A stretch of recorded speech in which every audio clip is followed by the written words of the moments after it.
right now to get those shovels and basic essentials before those hardware stores run out of them, because this year, for the first time, the city of Seattle, if it snows a lot, will start enforcing the sidewalk shovel rule. They say not only is it the law, but it's the nice thing to do. So if you have a sidewalk right next to your property, you have to clear it, or else you could be facing a fine.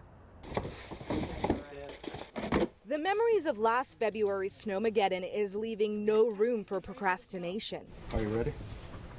Yes and no. Yes and no.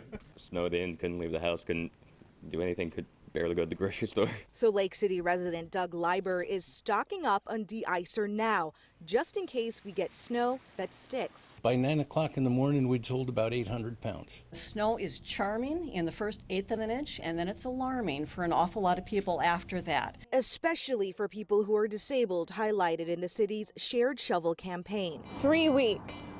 That's how long it was before I could leave my house after it snowed last winter. The group rooted in rights pushed the city to enforce shoveling laws after last year's record snowfall. I'd say it was at least 2 weeks till I could push around my own neighborhood. With over 2,400 miles of sidewalks in Seattle, we depend on the public to do your part. While much of that sidewalk is left to us, SDOT crews will be plowing main roads and prioritizing access to schools, hospitals, and buses. Don't expect your neighborhood will be plowed immediately. We will do what we can. And even if we don't get a lot of snow, we do have freezing temperatures to deal with. If we get freezing rain, that can be death for our electricity lines. So check your flashlight, recharge your electronics, have some candles and warm blankets.